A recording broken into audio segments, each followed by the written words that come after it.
Bienvenue à tous dans cette table ronde. Mes données, vos innovations, ma santé. Comment garantir la sécurité des données de santé dans un cadre français ou dans un cadre européen, faire en sorte qu'elles soient protégées, qu'elles ne tombent pas dans de mauvaises mains, mais faire en sorte tout de même qu'elles puissent être utilisées pour des recherches en santé, que les chercheurs, que les laboratoires qui ont des besoins puissent accéder à ces données de manière plus simple, plus rapide peut-être qu'aujourd'hui.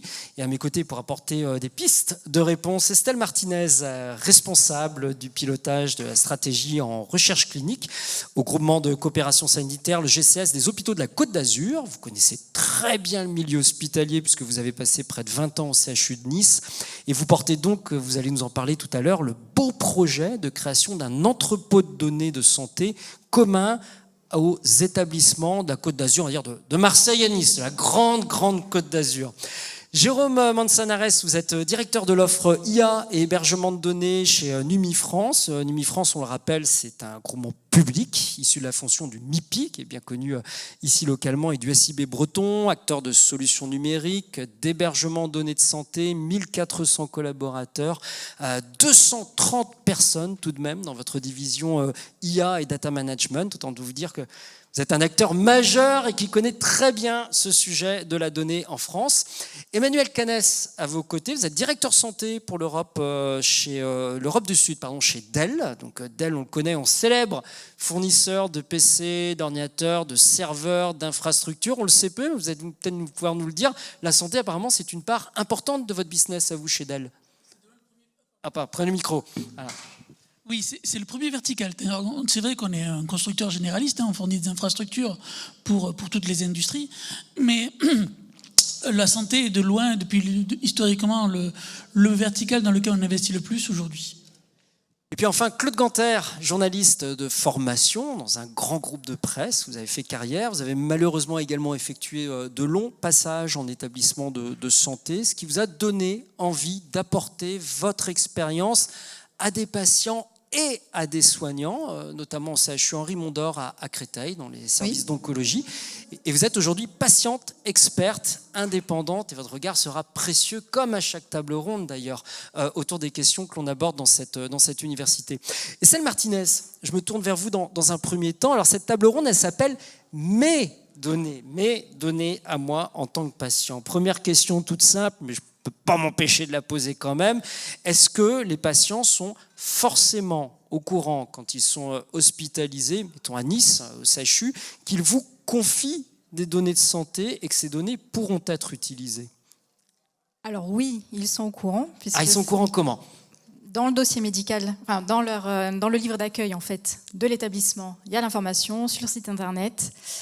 Et ils peuvent s'informer sur ces éléments-là que leurs données peuvent être réutilisées dans le cadre de la recherche. Donc si je suis un petit peu dans la petite bête, dans le dossier médical qu'on vous donne, le petit papier que vous griffonnez pour dire que vous acceptez d'être hospitalisé, etc., en fait, il y a un paragraphe où, quelque part, on donne ces données de santé à l'hôpital.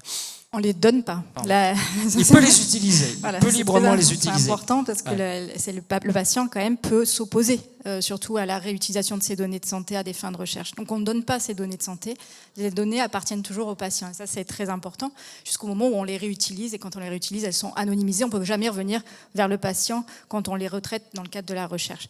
Mais c'est important, on ne donne pas les données. Claude Ganter, je voulais peut-être une réaction là-dessus. Effectivement, dans le papier, quand on est hospitalisé, on signe de multiples papiers sans toujours regarder les petites lignes qu'il y a dedans, mais on autorise l'hôpital à utiliser ces données de santé. Alors, patiente depuis 2007, donc une grande productrice de données aussi, de santé, sur tout un long parcours. Je dois dire que je n'ai jamais lu dans le dossier le petit livret d'accueil. Il faut dire aussi que quand vous êtes percuté dans votre vie, le cours de votre vie par une annonce, vous êtes déjà bien occupé avec toute la problématique cognitive de tout ce qui est autour de l'annonce, etc.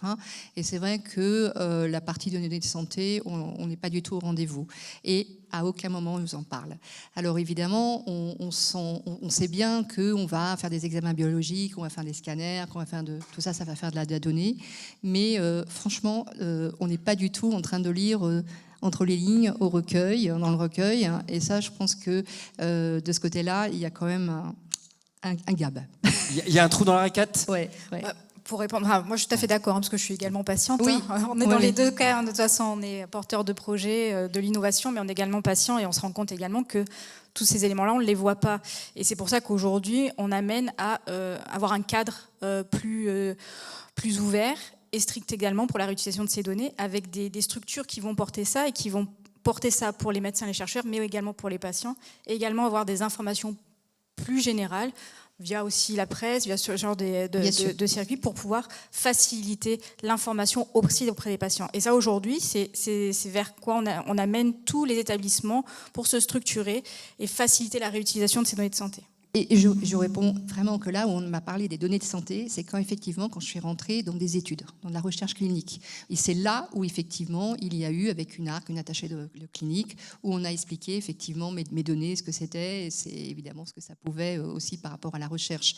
Mais dans un parcours simple, pas vraiment. Donc ça veut dire qu'il y a un effort à faire quand même d'information un peu plus fort du patient et d'un consentement un peu plus éclairé du patient sur ces données de santé. Alors, le consentement, quand on est sur une recherche médicamenteuse, sur de la recherche, on va dire prospective, interventionnelle, ce qu'on appelle aujourd'hui interventionnelle, on a toujours un recueil de consentement de patient avec une obligation du soignant d'expliquer la recherche, à quoi va servir les données, quelle est la finalité. Et là, on recueille un consentement. Mais hors recherche pour la plupart des patients. En fait, maintenant, on va vers une recherche de grandeur plus importante sur de la donnée en vie réelle. Et là, en fait, on ne va pas forcément revenir à chaque fois auprès d'un patient pour lui dire, voilà, je vais utiliser les données. Parce qu'on ne va pas faire d'intervention supplémentaire chez le patient, on va juste réutiliser ces données, mais on ne va pas lui faire d'actes supplémentaires. Donc, il y a d'intervention. Et là, dans ce cadre-là, on va avoir qu'une non-opposition. Et c'est à ce niveau-là qu'on informe et que le patient a le droit de s'opposer. Et c'est à ce niveau-là qu'en effet, il faut qu'on soit... Parce que la recherche sur la donnée va être de plus en plus grande, puisque c'est la recherche de demain, vraiment massifier les données, les traiter en masse pour avoir de la donnée, pour développer tout ce qu'on a parlé avant, de l'IA, des algorithmes, tout ça, on a besoin de données. Et là, je pense que oui, il y a un travail à faire des établissements, et il y a vraiment un cadre là-dessus, avec le RGPD et autres, sur justement les entrepôts et tout, qui demandent à ce que les patients soient mieux informés. Et je complète aussi, c'est justement aussi quand il y a l'arrivée justement dans les parcours de soins, soit d'un suivi télésurveillance, objet connecté, où on va monitorer le patient, et aussi à distance, et là on va lui reparler aussi ces données de santé. Donc recherche, dès qu'il y a dans les parcours, effectivement, des outils arrivent, en complément aussi des parcours traditionnels, et là effectivement ça s'invite. Claude Ganter, c'est d'autant plus important ce que vous dites on a dit un trou dans la raquette parce que pour le patient c'est pas effectivement très clair. Quand on vous annonce une maladie, que vous signez des papiers, vous n'allez pas lire les petits signes, savoir si vous vous opposez à l'utilisation de vos données de santé. Mais néanmoins, ce que vous rappelez toujours, les patients sont demandeurs de participer à la recherche. Ils sont ouverts à donner leurs données à condition qu'ils en retirent un bénéfice derrière. En fin de compte, les besoins patients, le patient, il veut guérir. Il veut quand même... Et puis, il ne faut pas croire aussi que le patient, il est contre l'innovation et tout ce qui est en train de se jouer au niveau des enjeux de la recherche et de l'amélioration des parcours, avec notamment surtout ce qui est autour de la recherche participative, qui est vraiment autour du bien-être pendant les traitements, où on prend un peu le traitement, les patients d'une façon sur tout ce qui est un peu plus holistique. En fait. Donc là, cette donnée, et on en a besoin à côté de la recherche biomédicale pure. Donc cette donnée, vraiment sur tout ce qui est autour d'expérience patient, elle doit être, bien montée, avec les bons questionnaires, avec des questionnaires qui répondent vraiment aussi aux attentes des patients et pas que du côté médical. Entendre en permanence la réponse des patients. Estelle Martinez, on parle beaucoup de la donnée. En fait, la donnée, je ne sais pas si ça veut dire quelque chose. Et pour vous qui êtes en train de construire justement des entrepôts de données, ce qui peut nous sembler, pour ceux qui ne sont pas dans l'affaire, encore plus mystérieux de l'extérieur, expliquez-nous, ça veut dire quoi chercher une donnée, pouvoir trouver la donnée, et puis la donner à un chercheur pour qu'il aboutisse à un programme de recherche. C'est quoi la difficulté dans cette histoire ? Je pense qu'on en a parlé dans d'autres groupes, mais la donnée, elle se retrouve partout dans un établissement de santé. Elle se trouve même en dehors de l'établissement de santé, parce qu'on va avoir des données de ville, des données dans l'établissement. Le parcours du patient, il est divers et varié. On a ces données administratives, on a ces données de soins, on a ces données d'imagerie, on a ces données de laboratoire. Et toutes ces données se retrouvent dans des logiciels complètement différents au sein d'un établissement de santé. Et aujourd'hui, d'avoir les données d'un patient, toutes ces données en un clic, on ne sait pas le faire. Voilà, ça, c'est la grosse difficulté. Un chercheur qui vient aujourd'hui, qui nous dit, voilà, je veux répondre à tel objectif de recherche et je veux besoin d'avoir les patients qui répondent à tel et tel critère pour répondre à mon objectif de l'étude. Aujourd'hui, c'est même très difficile de savoir quel patient on peut inclure dans telle étude sans ouvrir un dossier médical. Aujourd'hui, requêter un DPI, requêter des systèmes d'information dans un établissement de santé, c'est très complexe. Et c'est ça qui justifie chez vous la construction de ce que l'on appelle des entrepôts de données. D'ailleurs, je ne sais pas tout à fait, il faudrait peut-être définir ce que c'est un entrepôt de données. Alors, entrepôt de données de santé, parce que c'est donc ça, c'est vraiment une ambition nationale, puisque c'est dans le cadre du programme France 2030.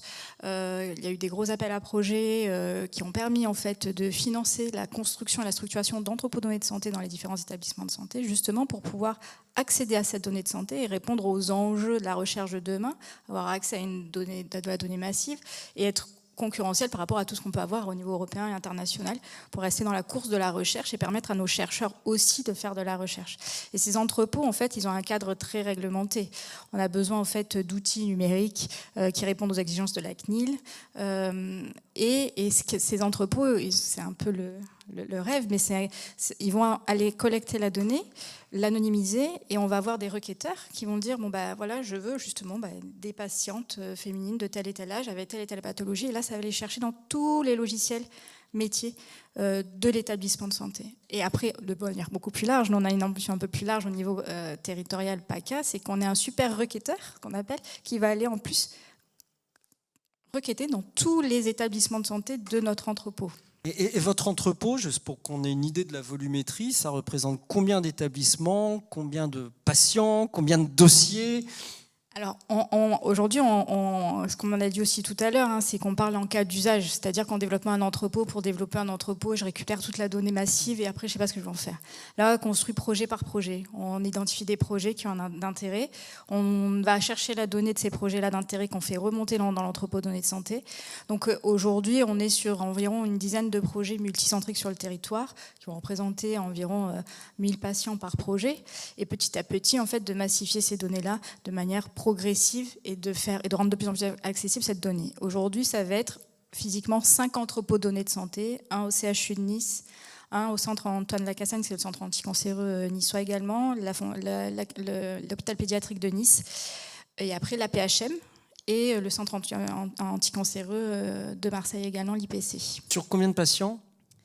En fait, à terme, on voudra atteindre tous les patients. En fait, le but, c'est quand même d'atteindre tous les patients, mais on va monter progressivement, projet par projet, et donc cas d'usage par cas d'usage, et donc pathologie par pathologie. Voilà, et on progresse pour augmenter notre catalogue de données et permettre en fait de rendre accessible la donnée de la santé aux chercheurs, aux industriels également, pour faciliter l'accès à cette donnée pour développer de nouvelles molécules. Voilà, le but, c'est vraiment d'upgrader progressivement et de montrer qu'on donne aussi de la donnée de qualité aussi, puisque le but, c'est de donner aussi de la donnée de qualité. Donc, il y a tous ces systèmes-là à monter et upgrader progressivement. Et quel calendrier, rapidement ? Alors, le calendrier est assez restreint à la base, parce que l'appel à projet est de 40 mois. Donc, on est jusqu'en fin 2027.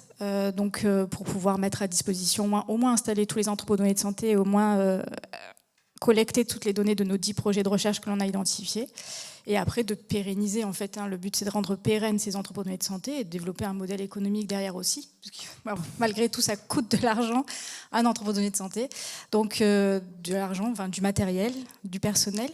Et voilà, donc on est en train de monter tout ça. Et juste une toute dernière question, on va passer la parole aussi aux autres intervenants. Pour le béotien que je suis, quand on dit entrepôt de données de santé, on imagine un grand bâtiment avec des serveurs, de l'air conditionné pour entretenir tout ça, qui sera quelque part au milieu de la région, qui va centraliser toutes les données. C'est ça ou c'est pas ça ?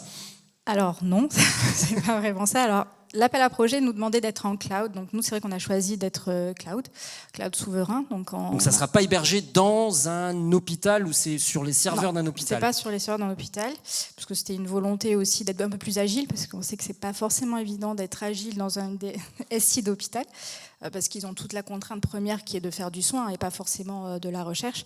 Donc on a fait le choix d'être cloud pour avoir une agilité avec un prestataire pour nous rendre disponibles des serveurs et donc des solutions d'hébergement répondant aux normes HDS. Non, après, le but, c'est qu'on arrive à être interopérable entre ces différents établissements. C'est tout l'enjeu de l'interopérabilité. Donc, soit une interopérabilité physique. Dans un premier temps, c'est ce qu'on va faire, mais on espère aussi sur certains projets de faire du fédéré, c'est-à-dire que les données ne sortent plus des établissements, enfin des entrepôts de données de santé, qu'on arrive à faire en fait converger nos données de manière agrégée pour répondre à des enjeux de recherche. Donc les données restent à l'intérieur des établissements de santé. Emmanuel Canès, je me tourne vers quelqu'un dont le métier chez Dell est de construire les infrastructures techniques qui vont héberger de la donnée et de la donnée de masse. Le choix qui est fait, c'est celui d'un cloud, donc le fameux nuage. Ça, ici, fait couler beaucoup d'encre. Est-ce que nos données sont réellement anonymisées? Est-ce qu'elles sont réellement protégées? À partir du moment où on va les mettre sur des clouds dont on ne sait pas trop où ils sont hébergés, sur des outils qui vont être des outils américains, sur une société que vous représentez qui est une société américaine à la base, et on sait qu'on a cet American Act qui impose de toute façon, en cas de requête du gouvernement américain, d'ouvrir les données de santé. Comment est-ce qu'on peut, dans ces conditions-là, assurer une véritable souveraineté, puisque comme c'est marqué derrière vous, c'est quand même l'un des thèmes de cette université? C'est une très bonne question parce que justement, on est peut-être une boîte américaine, mais on fournit les hébergeurs. Donc les hébergeurs souverains comme NUMI ou comme ça, pour peut-être l'hébergeur de l'entrepôt de données en PACA, il faut bien qu'il se source quelque part. Il n'y a pas de constructeur informatique européen. Donc à un moment donné, il faut bien s'appuyer sur soit des Américains, soit des Chinois pour pouvoir équiper les data centers. Mais pour moi, ces entrepôts de données, ils ont un enjeu qui est important pour les établissements. C'est entraîner les modèles d'IA. Si nos établissements veulent être autonomes, veulent monter en puissance, c'est ce qu'on fait avec Montpellier, avec Bordeaux, avec d'autres établissements de la région et d'à côté, c'est utiliser ces entrepôts de données. Montpellier a un entrepôt de données qui est déjà en place. Il sert à entraîner les modèles qui sont développés par l'hôpital.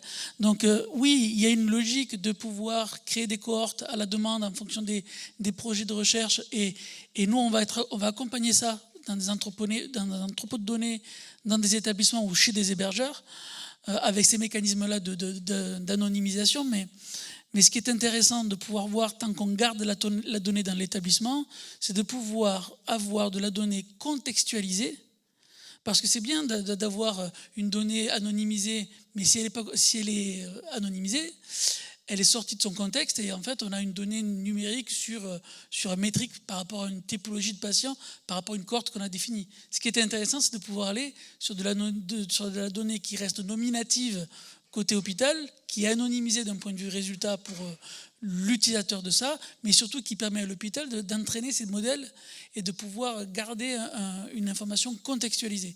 Donc à la question de où est le risque, cloud, pas cloud, déjà quand on parle de cloud souverain, on parle d'hébergeurs qui sont en France, donc qui vont maîtriser les données.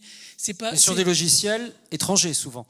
Alors, non, c'est quand on opère des données et on va certifier que rien ne sort de ce data center-là. NUMI est complètement, parce que NUMI est à côté de moi, est complètement souverain. Parce que même s'il y a des infrastructures qui viennent, des produits qui sont Dell dans le data center de NUMI, c'est les administrateurs de NUMI qui gèrent ça, c'est pas les administrateurs de Dell, et on est complètement dans un environnement qui est complètement maîtrisé. La question qu'on pourrait poser, c'est une fois que j'ai anonymisé mes données, est-ce que des super IA ne seraient pas capables de les re-anonymiser, en tout cas retrouver la personne qui était à l'origine des données. En fait, retrouver la personne. Et c'est là où effectivement le big data ou les grands entrepôts, on peut peut-être faire des regroupements et retrouver ce genre d'informations. Mais moi, ce que j'ai bien mis au début de la conversation, c'est le patient, ce qu'il veut, c'est qu'on le soigne, et ce qu'il veut être soigné, ce qu'il veut être guéri. Donc quelque part... Quitte à prendre un risque, bénéfice-risque. Mais prendre un risque aujourd'hui, quand on parle de données de santé, je suis désolé, quand on a une montre connectée, quand on monte sur une balance, quand on prend un rendez-vous en ligne, c'est des données. Quand on prend un rendez-vous chez un oncologue, c'est pas parce qu'on a un rhume. Donc à un moment donné, on produit tout le temps, même avec des données, des dispositifs en dehors de l'hôpital, on produit tout le jour de la donnée de santé. On fait ça parce que quelque part, on espère, en tant que patient, être mieux soigné, être pris en charge. Et même si on n'a pas forcément toujours l'idée de la finalité de recherche qui est derrière, ce qu'on veut, c'est être mieux soigné. Mais clairement, il y a aussi une acculturation des patients à avoir sur ces données-là. Maintenant, encore une fois, pour terminer par rapport à ce qu'on dit, c'est que tant qu'on est sur un souci de là où on met la donnée, dans l'établissement en priorité ou chez un partenaire qui reste un partenaire, un opérateur, j'insiste plutôt sur le mot opérateur, qui est bien en France, lui, là on a mis toutes les garanties qui vont bien pour pouvoir garantir ça. Claude Ganter, pareil, c'est important d'avoir aussi la réaction des patients, à la fois sur cet entrepôt de données, la manière dont sont gérées les données. C'est compliqué à la fois d'avoir un regard là-dessus. Quand on voit le nombre d'hôpitaux qui se font hacker, il y en a quasiment tous les mois. Là, je regardais rien qu'en septembre, on avait un hôpital des Hauts-de-France, on avait un hôpital du Gers au mois d'août, on avait un hôpital dans le Doubs également en octobre. À chaque fois, les systèmes informatiques s'arrêtent, il y a du hacking, on revient même au papier pour le personnel soignant. Comment est-ce que vous réagissez? Ça entraîne une peur? Ou alors vous dites, oui, de toute façon, il y aura toujours un risque, mais le bénéfice sera supérieur au risque qu'on prend? Alors, je vais déjà reprendre aussi ce que vous avez dit tout à l'heure sur comme quoi le patient, enfin non, l'usager, le citoyen, le public, c'est aussi un producteur de valeur, de données, mais dans plein de contextes, notamment autour des applications de bien-être, qui sont en ce moment en train de pulluler, pas de polluer, de pulluler un peu, notamment autour de la santé de la femme, qui sont vraiment autour de vous avez une grossesse, on va vous proposer de suivre votre grossesse, etc. C'est pas dans le cadre forcément de l'hôpital, c'est vraiment des applications qu'on vous propose tout à fait en dehors. Donc effectivement, ça produit de la donnée, et de la donnée qui pourrait être vraiment très intéressante aussi sur le long terme. Donc là, effectivement, il y a confidentialité, est-ce qu'on est d'accord, etc. Et voir, mais est-ce qu'on maîtrise réellement? Ça, je ne suis pas sûre. Peut-être que sur l'hôpital, justement, on a l'impression que le patient peut-être va se sentir plus en sécurité. Alors, dans un domaine où là, c'est les traitements, on est à l'hôpital, il y a l'esprit de... Enfin, quand même, il y a un accord de confiance sur la façon d'être, sur sa prise en charge. Je pense que le public a encore une grande confiance en l'hôpital. Il faut pas. Effectivement aussi, à côté, il y a les articles qui sortent en disant qu'il y a des hôpitaux qui se font hacker. Et les publics te disent, en fin de compte, toutes mes données aussi, elles peuvent être prises.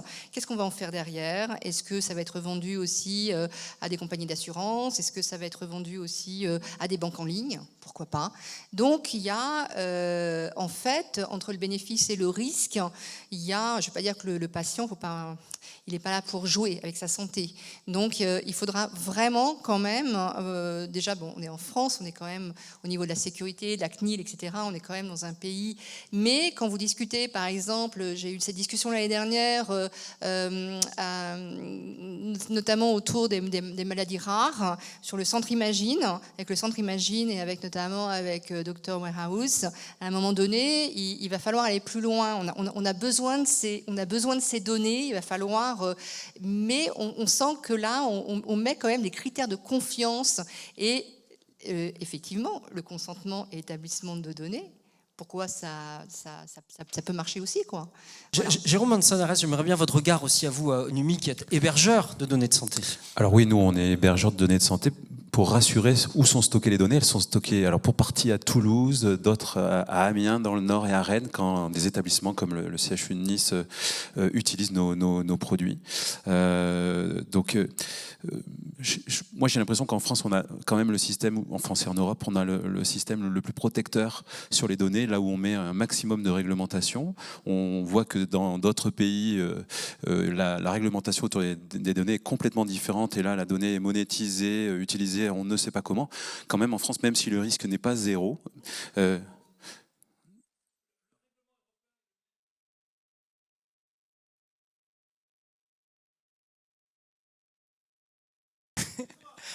Bruno, on te passera le micro, promis, juste oui.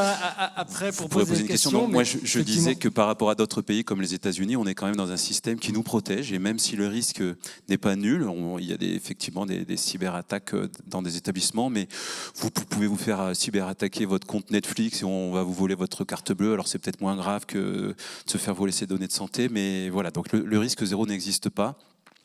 Pour autant, nous, les professionnels, les hébergeurs, on met tout en œuvre, à la fois pour sécuriser les données d'un point de vue physique, d'un point de vue logique.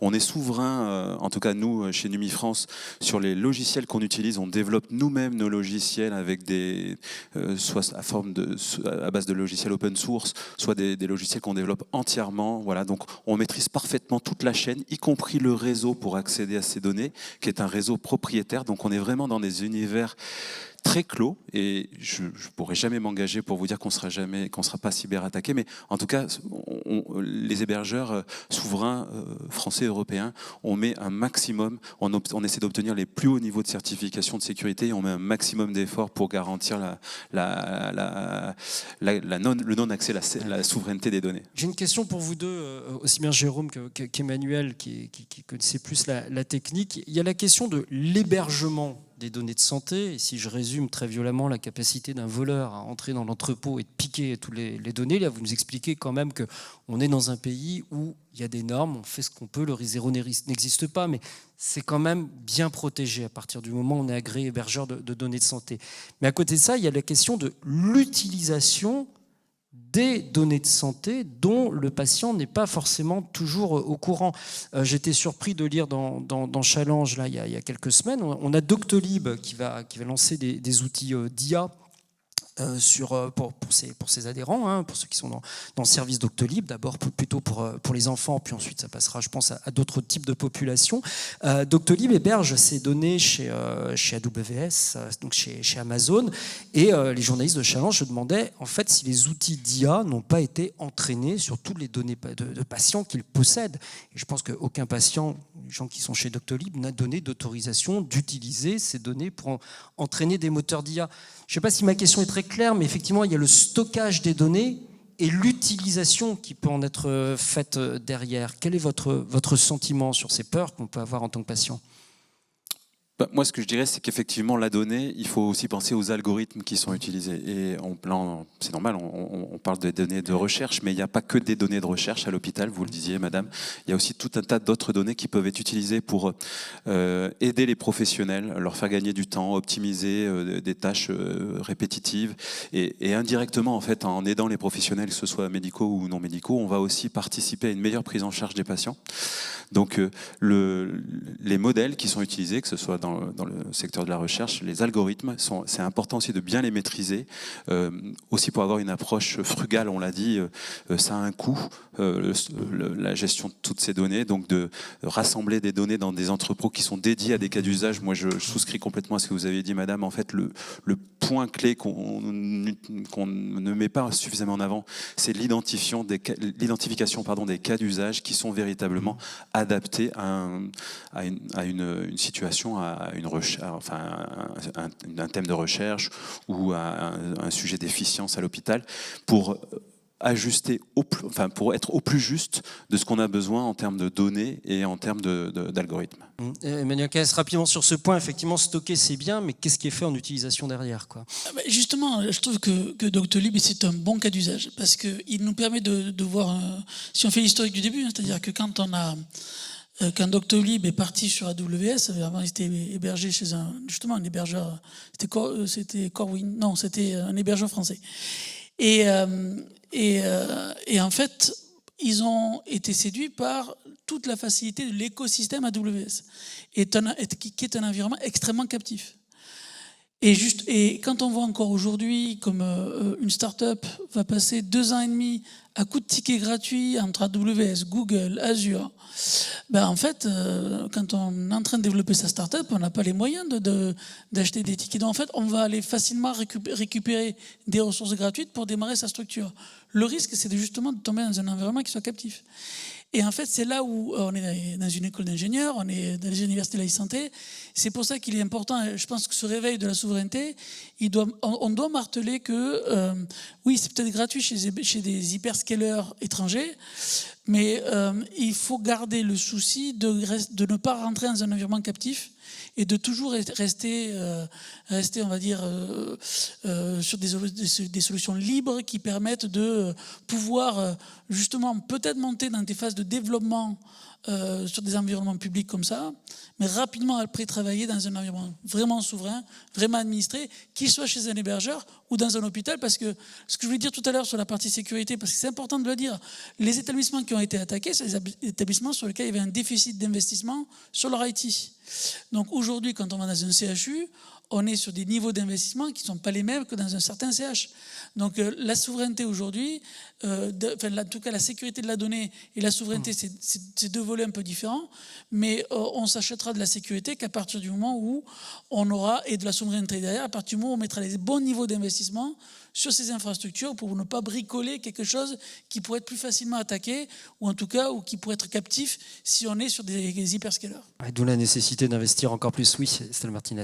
Juste, par exemple, au CHU Nice, de toute façon, je pense que dans beaucoup d'établissements maintenant, on refuse tout outil numérique qui n'est pas souverain à héberger en France, même pas jusqu'à l'Europe.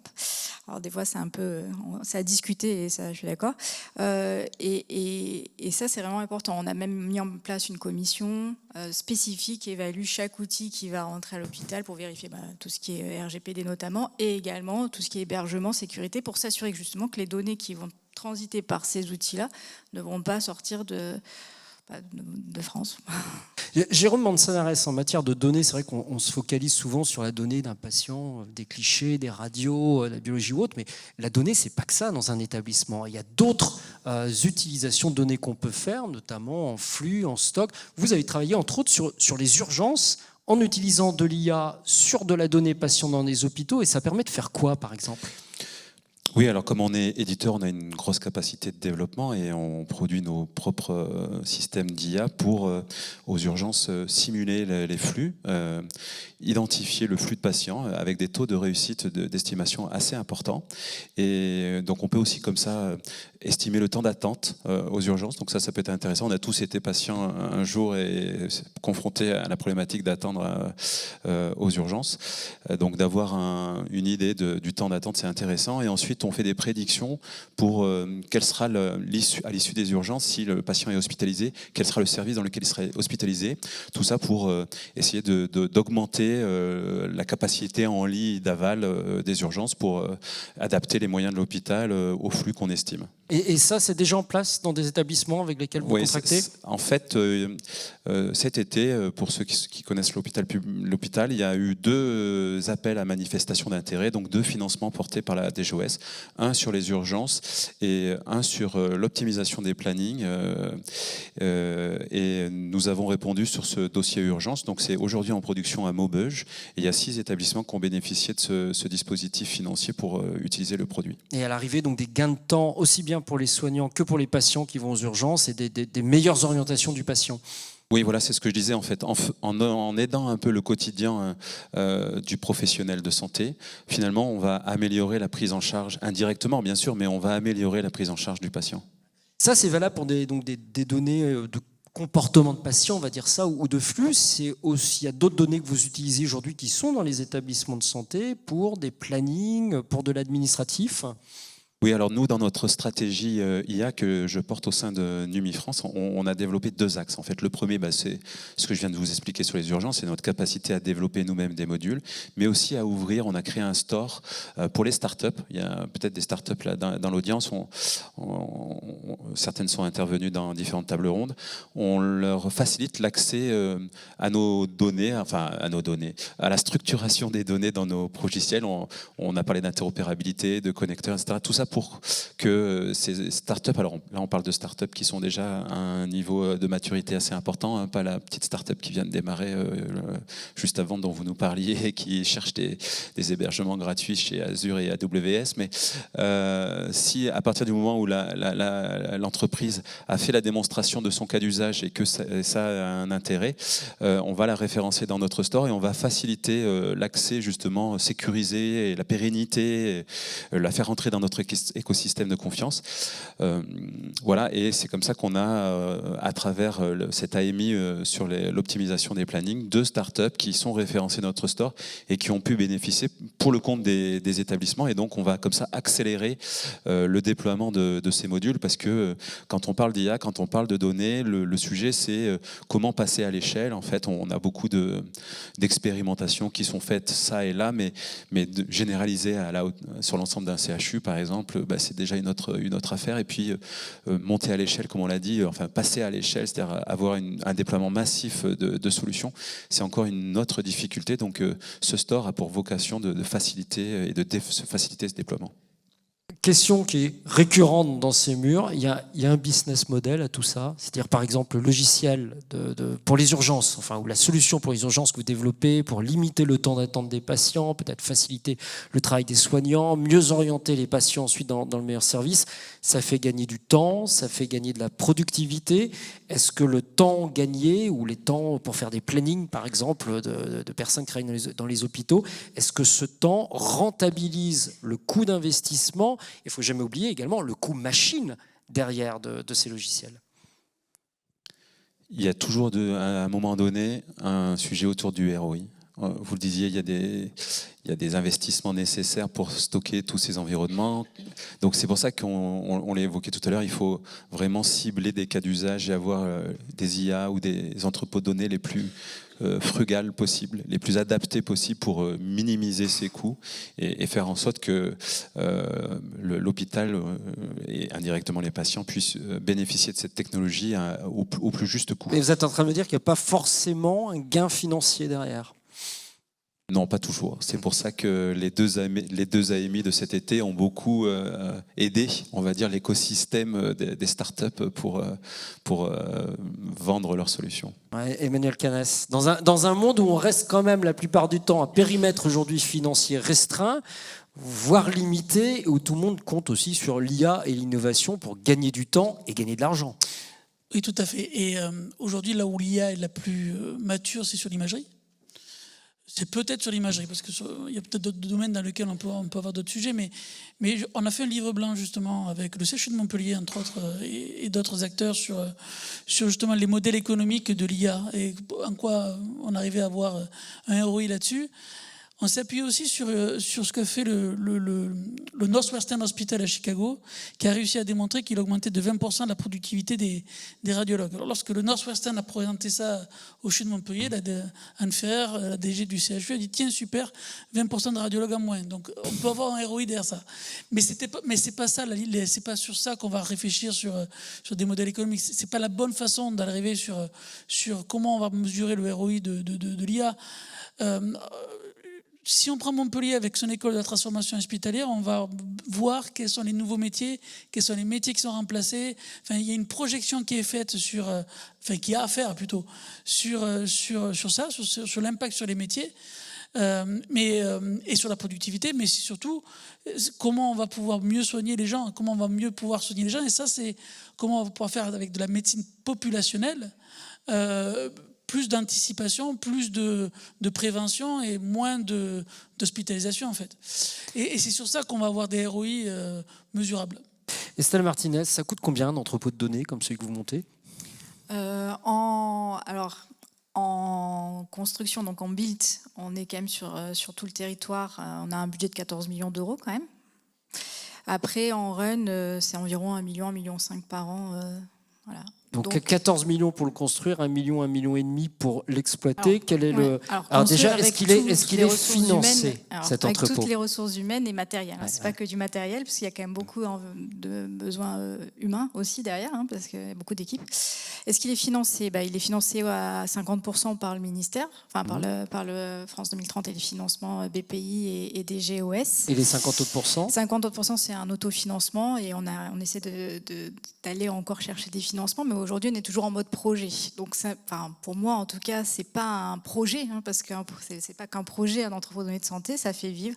Et je pense que ça a un grand intérêt aussi pour les ARS et toutes les institutions, puisque quand même, on va pouvoir requêter de la donnée à des fins de recherche, on en a parlé, à des fins de développement d'algorithmes pour faciliter le travail au quotidien des équipes, à des fins donc pour les patients, pour améliorer leur prise en charge, mais également, je pense, pour le pilotage des établissements. Et ça, on en a encore pas trop parler et développer, mais accéder à la donnée aujourd'hui, on a vraiment du mal. On l'a bien vu dans la crise Covid, c'était très compliqué, des fichiers Excel qui partaient dans tous les sens. Et aujourd'hui, les ARS auraient peut-être besoin d'investir aussi dans ces entrepôts pour avoir accès aux données des établissements et connaître ces données qu'il y a au sein de Mais toute dernière question pour que je comprenne bien, quel est le retour sur investissement financier de cet entrepôt dont vous dites que la construction n'est financée pour l'instant qu'à 50% et qui va vous coûter 1 million à 1,5 million en exploitation. C'est-à-dire qu'aujourd'hui, si je suis un décideur public, je vais venir et je vais vous dire, si vous avez besoin d'1,5 million en exploitation, faites 1,5 million d'économie ailleurs, sur le soin ou sur quelque chose. Mais je ne vais pas forcément venir vous donner 1,5 million de plus chaque année pour l'exploiter. Alors, il y a quand même, les ministères réfléchissent quand même à financer via ce qu'on appelle les DMIG, pour financer les établissements qui développent ces entrepôts, pour quand même pérenniser ce qu'ils ont mis en place. Le but, c'est quand même d'arriver à pérenniser ce qu'ils ont financé. Ils ont quand même mis beaucoup sur la table, plus de 50 millions d'euros. Par contre, nous, on est en train de réfléchir à un modèle économique justement pour pérenniser, mais autour de la valeur. Et c'est lequel ce modèle économique du coup ? C'est lequel ce modèle économique ? C'est créer de la valeur autour de la donnée. Donc, on l'a bien dit tout à l'heure, la donnée ne se vend pas, mais quand même, on crée de la valeur auprès des industriels, des startups, parce que finalement, les startups vont avoir besoin de cette donnée-là, mais cette donnée, elle a un coût. Elle a pas un coût donné, je vends ma donnée, mais elle a un coût matériel, un coût personnel. Et aujourd'hui, en fait, on crée un coût donné, donc on va plutôt mettre à disposition notre donnée à des industriels, à des startups, faciliter la réponse à des appels à projets aussi avec des chercheurs. Et du coup, nous, en fait, on va avoir un retour sur investissement via notre accompagnement et notre accompagnement et de la mise à disposition de la donnée qu'on a autour de cet accompagnement. Oui, c'est une manière de vendre la donnée, mais dans le cadre de projets de recherche. C'est mettre à disposition de la donnée. Alors, pour recherche, ou pas que, mais recherche en première intention. Nous, c'est notre modèle économique principal aujourd'hui, avec trois grands modèles. Emmanuel Cazes, vous vouliez compléter ? Il y a d'autres entrepôts de données, je pense à Bordeaux ou à Montpellier, où clairement ça fait partie, c'est pas que pour ça, mais ça fait partie de l'équation du modèle économique où il y a valoriser la donnée, ça veut dire la vendre. Donner accès en mode service à des acteurs comme Sanofi, comme des industries pharma sur ces cohortes-là, pouvoir faire des traitements, et ça, c'est effectivement payé par ces industriels. Oui, c'est donner contre de l'argent. Oui, c'est pas vendre de la donnée. C'est donner l'accès. Mais c'est un cercle vertueux comme ça dans la recherche à tous les niveaux. Quand on parle même de la recherche interventionnelle, si on veut que nos médecins fassent de la recherche académique, aujourd'hui, c'est la recherche industrielle qui va financer notre recherche académique. Les attachés de recherche clinique qui sont dans les services sont financés principalement par l'industriel. Donc c'est un peu le modèle que l'on a dans la recherche, c'est-à-dire arriver à financer via des industriels notre recherche académique et faire développer la recherche de nos chercheurs sur le territoire via ces financements-là. Merci à tous les quatre.